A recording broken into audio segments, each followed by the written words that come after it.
You and Taylor have embarked on the project with Tate to become a receiver. Any quarterback turned receiver that you've seen similarities to, that you've encouraged him to study, whether it's Edelman, Randall L., someone else, where you've said, I want you to study this guy and the transition he's made, or nuances of the position? Anybody in particular?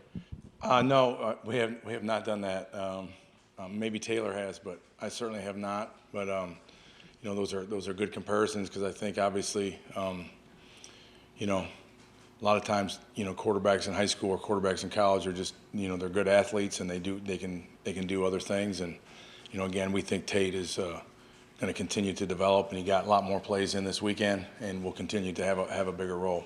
And the skill there, I'm sorry, Dave, one call. The skill there, which intrigues you about his ability to play that position, would be what? Yeah, he's a natural ball catcher. He's got very good ball skills. He's got really good short area quickness. And he's tough and competitive, So those are traits for a lot of guys that I've had in the past that have turned to be very, very positive for them. So again, he's going to be a good player. Hey, Dan, Jaron said he thought he still left some plays out there against Bethune, and I think early on in the first quarter he had some throws that were behind guys or just not on target. How would you assess his play in that game, and I guess overall just the way he's sort of progressing through his reads?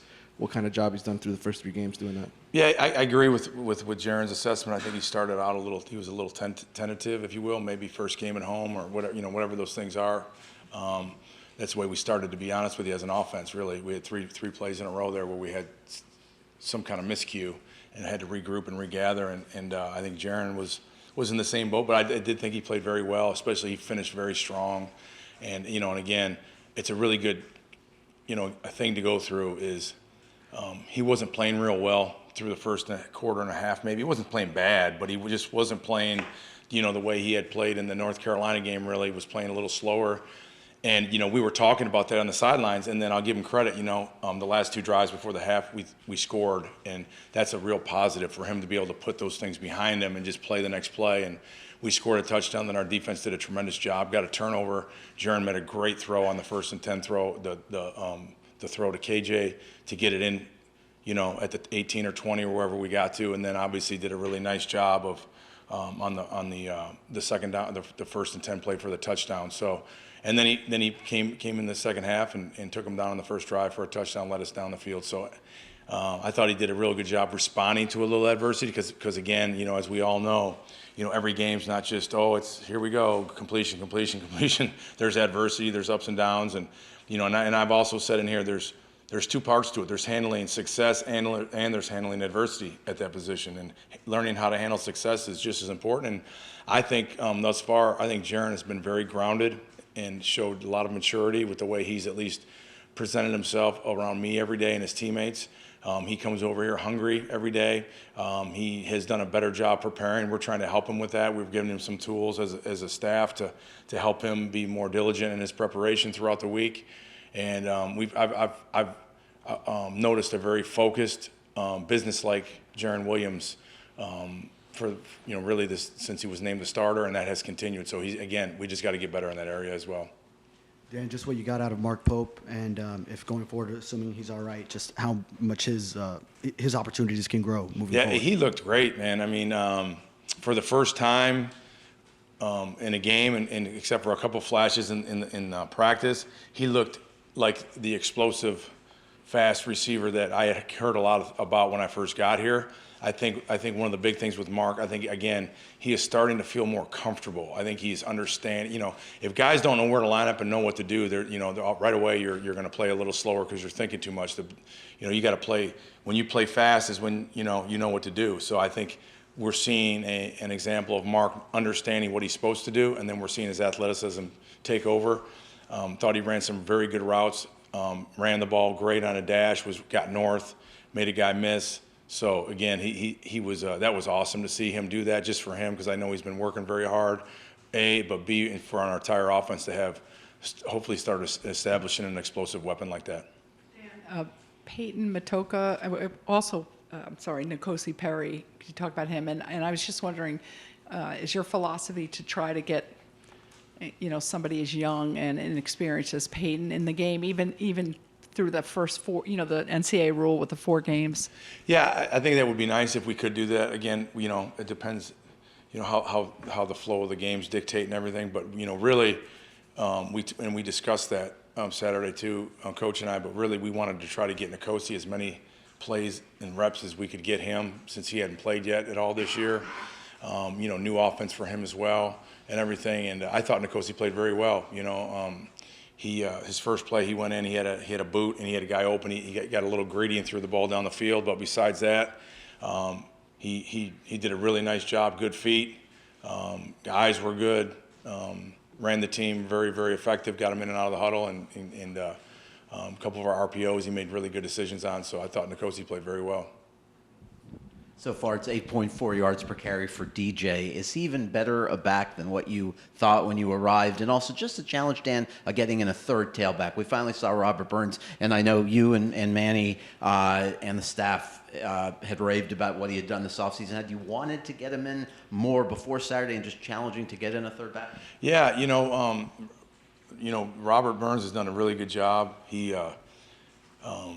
maybe didn't have. Obviously didn't have quite as good as Cam and DJ did, so we felt there was a little separation between the three of them. But Robert has just been plugging away, man. He's an A+ as a person. He's a very good player. He's a different type of back than we have, which is really nice to see. And I told him after the game, I said, if you keep running like that, you're gonna earn yourself more carries and more of a role on this team. But yeah, we would love to get him going too, because again, he brings a different dimension to it. But the other thing is that DJ and Cam have just been running so well. It's hard to take those guys out right now. And those guys have not been overworked either up to this point. And I think Coach Hickson has done a really good job of balancing out the carries and the workload of those two guys thus far. And yeah, DJ's he's sneaky fast or something, man. I don't know. I tell the staff, I'm like, he doesn't look that fast, but he continually just runs for long runs. You know what I mean? And he's got good wiggle. I think he's got really good vision, and I think he's a guy that he kind of makes. He can make his cuts while he's still moving forward. So that allows him to get the long speed a little quicker than. And that's a huge characteristic or great characteristic for a back, is be able to get the long speed very fast, and I think DJ does that. But he's again very versatile. He's a good pass catcher. He's good in protection, and is playing very, very well for us right now. Dan, talk a little bit about Central Michigan. You were the head coach there. Decided you didn't want to be anymore, which is something you never see in your profession. Went back to be a coordinator, and just talk about that period of your life, why you decided you didn't want to be a head coach at that point. Do you want to ever be a head coach again, or do you prefer to be a coordinator? There's so many questions. Let's not ask all those questions right now. That are just a byproduct of that, just because it's so unusual. Well, I was there as the head coach for 5 years and had great memories and worked with great people, had great staff, players that we recruited there, loved the players. So many good memories of being there for 5 years. Have some very, very good friends that still live there and are in town, and just great memories. The big reason I left was that the president at the time and the administration, I was putting my heart and soul into the program, and they were not putting their heart and soul into Dan Enos, if you will. So it was just time, for my family and I. Again, when you put your heart and soul into something and you give it everything you have, you want people giving you that same type of backup in return. And we just felt like after 5 years we weren't getting that, and just felt like our best move for our family at that time in my career was to take the opportunity that Coach Bielema had given me, and it turns out it's been good, been really, really good for us. But certainly my time there with the people that I was able to work with from a day-to-day standpoint, the staff, the operations, the trainers, strength staff, and everything was an A+. The players, loved the players, and everything. But at that time, it was just time to move on. And would I like to be a head coach again? Absolutely. If the opportunity presents itself. I'm a different person than I was in 2009. When I got that job. I'm in a different place. So I think sometimes when you're young in your career, you're consumed with being a head coach. That's just the ultimate goal. And again, I was very blessed and fortunate to have that opportunity. But then as you move through life, you realize that sometimes different opportunities are, I don't have to be a head coach is what I'm trying to say. I love being a coordinator. I love coaching offense, calling plays, coaching quarterbacks. And when you're a head coach, some of that stuff is you can't do, if you will. So, if the opportunity presents itself and it's an unbelievable opportunity, we would certainly consider it. But again, I'm very, very happy doing what I've been doing. And again, different things happen for different reasons, and we feel very, very blessed where we're at. And I feel like God has a plan for me and for my family, and He's directing my steps. And whatever may happen, may happen. Yes. I'm not going to ask you as many questions as Thank Gary you. just threw at you, but I am I'm starting to sweat right now. I got two for you, though. One, just first part is Larry Hodges. We've seen him take on a much bigger role. Obviously, caught the 2 touchdown passes. What have you seen from him that maybe made you want to elevate him into that role? And then secondly, Jeff Thomas, I asked Manny this question. He's still very involved in the offense, obviously, but I think his longest catch is 18 yards. He's a guy who averaged 16 yards a catch last year. The opportunity's just not been there on the deep ball. Is he running shorter routes? I guess how would you sort of explain Jeff's situation? Well, again, Jeff, as we're trying to, I think in the first game, we had some opportunities to throw him down the field, and we just didn't get him the ball. And week 2, I know we threw him a post and we threw him a go route. You know what I mean? They were both incomplete, but I think he had a chance to make the catch. So again, I just think it has nothing that by design, if you will. You know what I mean? Also, we're trying to get more receivers involved, so it's not like Jeff is out there every.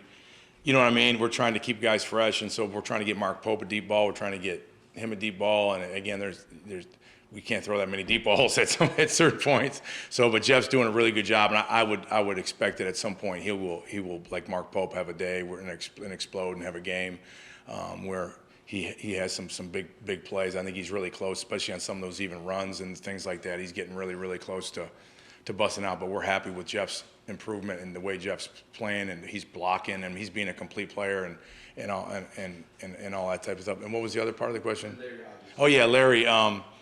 He's a tremendous, got tremendous ball skills, and that's one thing that Larry has shown from the moment he stepped on campus was the ability to catch the football, run routes. He's got really good hips, got good body control, and so again, we have very good tight ends. So we're trying to expand Larry's role because we think we can utilize him in different areas. So he's going to be kind of like that H-back, if you will. He'll be in the backfield some. He'll be on the line of scrimmage some. He'll release from the backfield. But he can also line up on the line of scrimmage and block a 6 technique or run a route.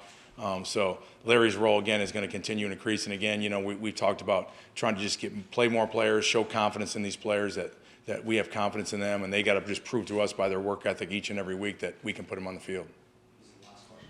Yeah. Dan, if you could just touch on the offensive line a little bit, the improvements they made. I know tough to gauge against Bethune, but dominant for most of the game. But I know also some of the short yardage situations early on when 3rd and 4th downs weren't being converted could have gotten a better push. Just if you could assess the. Yeah, the one 4th and 1 that was on me. It was a bad call. It was a bad call structurally. It wasn't anything to do with the offensive line. That was one that I take on me. But other than that, I thought the offensive line did a tremendous job. I don't think. The one pressure that we did have was on the back. It wasn't on the O-line. They did what they were supposed to do. But I think the more they play, the more continuity is going to be there. The more cohesiveness will be there. Ja'Kai Clark continues to play very well. He's a true freshman. Zion's a true freshman. So, in my opinion, whether we're playing whoever we're playing, it's going to be, they're playing against sometimes 22-year-old guys and they're 18 or 19 years old. So it's going to be a challenge for them, and I thought those guys rose to the challenge on Saturday. They played very well. Corey Gaynor played very well Saturday, and DJ Scaife did as well. They all did. They did a good job. And I will say this, you didn't ask me this, but Brevin Jordan blocked his tail off Saturday. He was dominant in the C-gap area at the point of attack, and it shows how willing and unselfish that he is, which the whole team sees that. The guy, because we all know what a pass receiver he can be, and Will Mallory and Michael Irvin, same thing. Those guys did when they got in, they did a tremendous job for us, and that's what helps your running games. Really, when you got a tight end that controls the C area, it helps everybody. Thank you.